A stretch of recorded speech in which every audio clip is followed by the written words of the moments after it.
for in a moment. It's a foreign energy source, which is, again, creating a dependency on another foreign fossil fuel.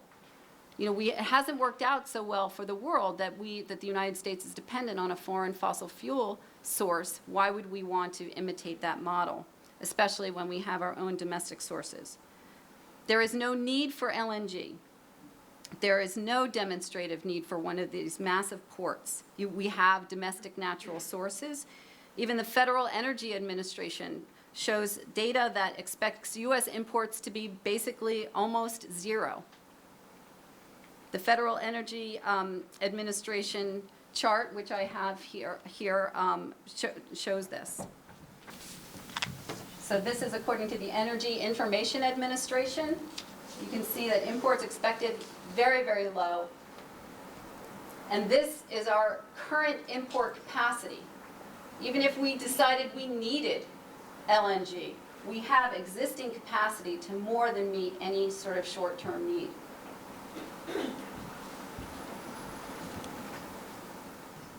I'll also point out that New England built 2 offshore LNG import terminals. New England is more at the end of the pipeline than we are, and New England has clearly demonstrated that we don't need it. They've had 2 offshore ports, and they just closed one down due to lack of need, and the other one has only gotten 1 import of natural gas since 2010. So I think we have proven that LNG is expensive, dirty, risky, not needed, and moves us in the wrong energy policy direction, which is why Governor Christie, and quite honestly, candidate Christie, back in 2009, said if he were elected governor, he would veto any liquefied natural gas off the Jersey Shore for exactly those reasons. So let's shift to the ports. Again, we've proven that LNG is not needed. So it really doesn't matter the port, whether it's an island, a barge, a tanker, because we don't need LNG. But in looking at the proposal for Port Ambrose, it's very important to understand that Governor Christie has vetoed this proposal, not once, but twice. He vetoed their original proposal in 2009 that was proposed off the Jersey Shore, off of Asbury Park. And then in addition, when the company sort of proposed an alternative, which was in their application, which is in the exact same location as this proposal, Governor Christie again vetoed it in 2012. But a few months later, Port Ambrose, not willing to take no for an answer, again reincarnated the proposal and brought it back. And it's now before the public, once again, for your consideration.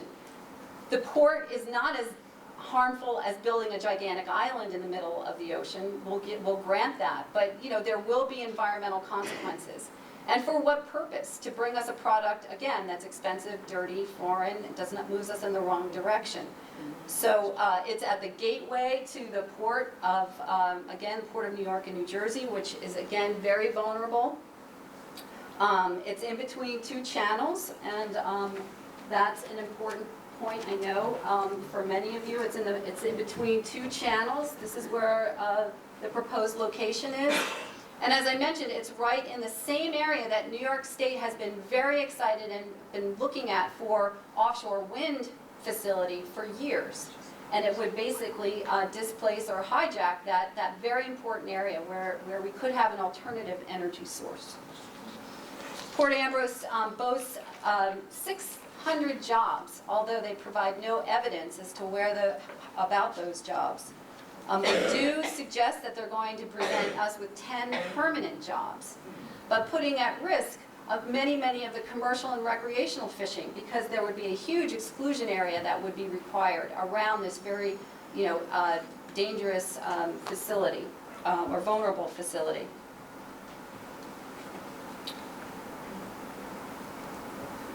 Which is why over 25,000 citizens submitted comments to the application when proposed.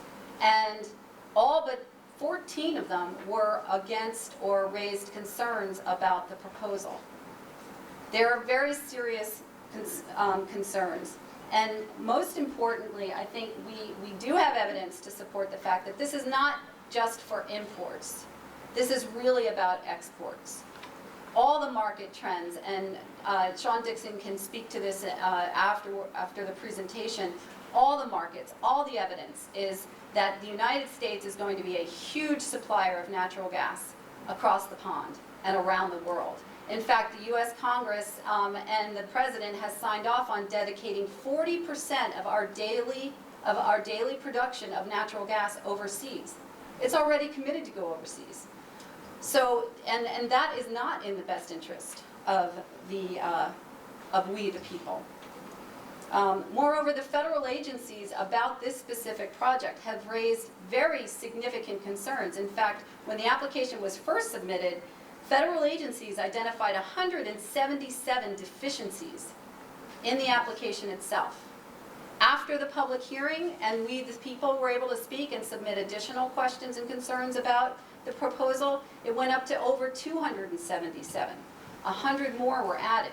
That, to me, spells an incomplete, at best, application, and many, many serious concerns. And we can go into some of those specific concerns afterward if you'd like. So we don't need LNG. The Port of Port Ambrose is bringing us many concerns, many deficiencies in their application. We don't know a lot about the details of the application. Governor Christie has already vetoed this same proposal. It's now got a different name. It really is not in the best interest of the people. And there's a lot that we don't know about Liberty Natural Gas. We don't know who the company is, who's behind this proposal. Right now, all we know is a bank account in the Cayman Islands, managed by a Canadian financial management firm. And they have only one other asset, and that's an import facility across the pond off of Liverpool in England. Supply, the U.S., demand, Europe. I think that there is significant evidence enough to prove that this is all about establishing an import facility only to bootstrap an export facility, which takes very little from a permitting standpoint, and we the people may not have an opportunity to speak to that at all. And the concerns about establishing a export facility, of course, would mean that we'd start expanding natural gas production even more than we are, which includes hydrofracking. And so that will lead to an expansion and, dare I say, an explosion of fracking activities that we are all very much concerned about. Liberty Natural Gas has no commitment to this region. They have very limited resources. What if a disaster should occur out there? What if for whatever worst case scenario there is an accident out offshore? There is an explosion of the tanker. We are ill-equipped to manage that, and since it is at the front door of our port, it would have devastating consequences to our economic region because it would limit access to the Port of New York and New Jersey. So in conclusion, I just want to say it is dirty, it's not needed, it's expensive, it's risky, it moves us away from the green energy future that we want, and it's not in the public interest. And what is in the public interest is establishing this region as the nation's first clean ocean zone. Legislation that we're seeking would permanently protect this area from any fossil fuel development of any kind, no new ocean dump sites, and would grant us permanent protection from all of the negative activities that have occurred in our region over the last 30 years, and turn over our future of the ocean to for a clean ocean economy. A clean ocean economy so that the future generations will be able to enjoy all the economic benefits of a clean ocean, fishing, boating, diving, tourism, that which employs hundreds and thousands of people in our region. Thank you very much. We're going to pose questions that were prepared. If there are those in the audience that have any questions that you want to submit, we'll be able to take them. I think most of these will be 1 minute, but to the extent some of these are a bit complicated and deserving of more than a minute, we're going to give you 2 minutes. I'm sure, Mr. Vaszily, that you're going to want to respond to some of these, so if you want to sort of weave some things into your answer in response to what Cindy has said, certainly welcome to do that. I'm going to begin with Mr. Vaszily. In a letter dated August 22nd, 2013, from the Office of the Mayor of New York City on Port Ambrose's application sent to the Department of Transportation, the City of New York stated that it takes no position on the merits or the economics of the Port Ambrose proposal, except to note that New York and the Northeast generally appear to have ample supplies of natural gas due to the burgeoning domestic shale gas development. That's a quote. The city recommended that the Department of Transportation in the environmental impact statement consider the highest and best use of federal waters. In this context, it urged careful consideration, quote, of the Bureau of Ocean Energy Management comments relating to the marine navigation hazards and the potential for direct conflicts between the proposed LNG facility and its associated ship traffic and a large wind farm that would be located in federal waters. I'm going to ask you to please comment on this potential conflict, but I also want to pick up on the fact that you said that this facility would be here, if you could comment on its size, and that it would be in use only on peak demand, which would be 25 days a year, and that there is a potential conflict with a large wind farm that would not be for intermittent use, but would be presumably for the duration of a 365-day year. The question is, where is it located? These are shipping lanes over here. Excuse. Orient. This is Long Island. This is Jamaica Bay, JFK Airport. New Jersey, you can't even see it from here. We're so far from New Jersey, it's not even funny. Just to respond to Cindy's questions, the governor did veto the original proposal for Port Ambrose. At the time, Governor Christie. He's not your governor. He did veto that project. This is a totally different project in a different location with a different purpose.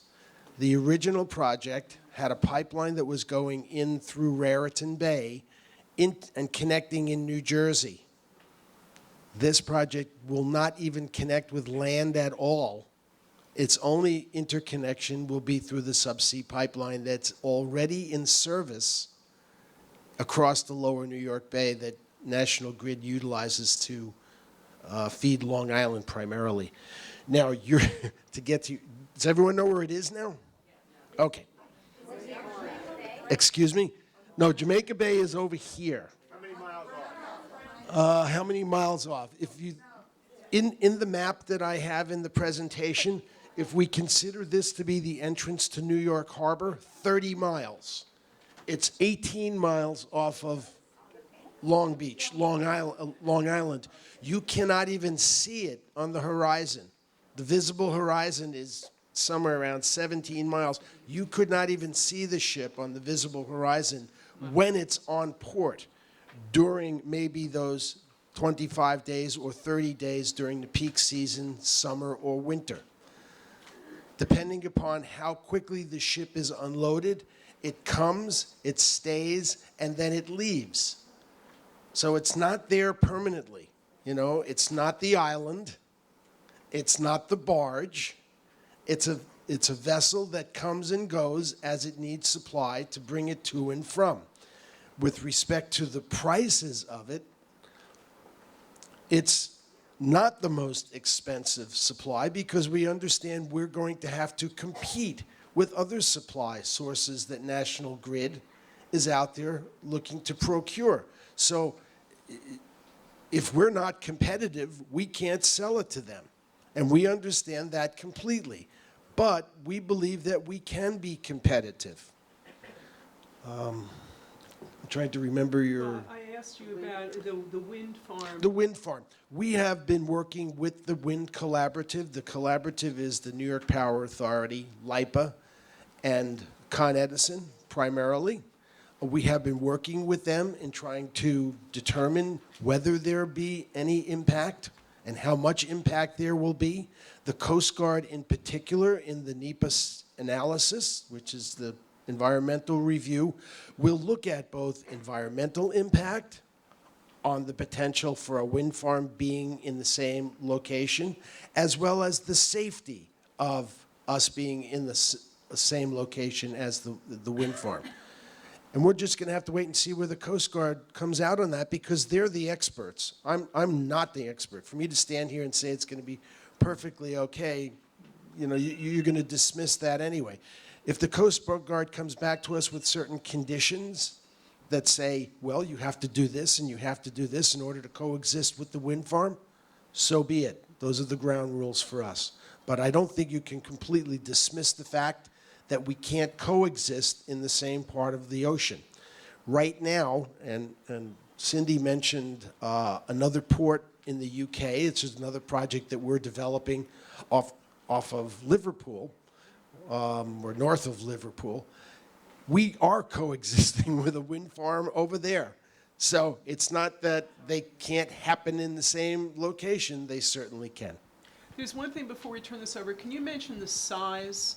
What I've heard a reference to the Empire State Building. So if Oh, the size of the ship, Yeah. the length of the ship, Yeah, it's slightly under 1,000 feet long. It's not a small ship, but it's not there permanently. And it's certainly not as big as some of the other ships that currently visit this very busy harbor that we have here. Thank you. Sean, did you want to comment on this, or should we move on? If there's a,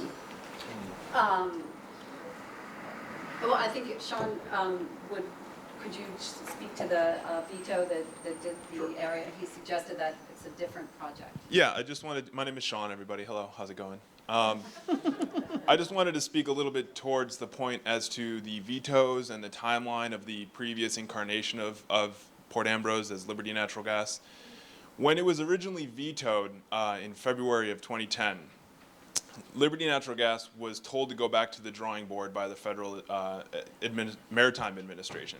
They did so, and in fall of 2010 and the start of 2011, they started working on going to one of their alternative sites, and by the end of 2011, had turned into the idea that they're gonna go with what is now known as Port Ambrose. So they have filed an officially amended application with the federal government. So for all intents and purposes, literally all intents and purposes, the application changed to what we have before us today. After they changed that amended application, they went back, the Maritime Administration, the federal government went back to Chris Christie and said, do you see these changes? They're moving it farther away. They're not going through New Jersey. They're tying into the offshore Transco pipeline, and they're going from 4 buoys to 2. They're changing their size, their scope, and their location. What say you to this? And in March, they had that conversation in March of 2012. In March of 2012, the Attorney General of New York, speaking on behalf of the governor, sent a letter to the federal government and said that the governor's veto stands as to both the original and the amended applications. So they had a specific conversation with the state of New Jersey as to this exact location. And the governor again said absolutely no. And so that was when Liberty withdrew that application, waited 4 months, resubmitted it, and tried to resubmit it and try to get a whole new application started in the exact same location. So with all due respect, it is the exact same thing that Governor Christie specifically said no to, that his veto stands, and it was already switched to this position before the current application in front of us. Thanks. thank you. Okay. Liberty's proposed location for its LNG facility is situated near where Superstorm Sandy devastated the New York-New Jersey coastline. Please tell our coastal residents how Liberty can operate safely through extreme weather events while not cutting off the supply you assert is needed.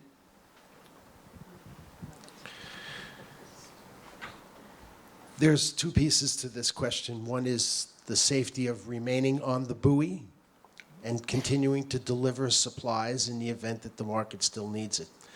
There was a project in the Gulf Coast called, it escapes me at the moment, but it was an Accelerate project. That was the company that had it. They had a ship that was tied on a buoy that remained on the buoy while the hurricane passed right over it, and safely remained on the buoy while the hurricane passed right over it. So it's been demonstrated. I don't think it was, I don't remember if it was Katrina or not. So it's been demonstrated. But I would say certainly, because it's a movable ship with a power source, not an island, not a barge, it can be moved for a short period of time and brought back as the weather passes through. And we know that most hurricanes pass through pretty quickly. So if there were to be an interruption, there needed to be, if that's the safest thing to do, that's what we'll do. And that will be incumbent upon the master of the ship, the captain. He will make those determinations as to whether to remain on buoy during any event, weather event that's passing over him, or not remain on the weather event. And that'll be coordinated with the National Grid folks on land as well. Do you want to comment on that? Just a little bit. Just to say that, the middle of the ocean out there is a very, very raucous place. And you don't need a hurricane to have, a lot of turbulent activity. There is a buoy out there, and during even a nor'easter, it can be relatively, have relatively high wave heights. And again, I want to emphasize, this is a very busy port. And while they're there, there's a lot of ships that are going to be in the area. And there was something called Ambrose Light Tower that used to be out offshore. Ships used to hit that thing all the time. It was a light tower, it was a beacon, and where ships were supposed to avoid it. So, being in a turbulent ocean area, the fact that they can move off at a hurricane, that may be the case, but just being in that area and having, all this traffic and all this turbulence of the ocean is a very risky place to be. While we're on the topic of risk, the Council on Foreign Relations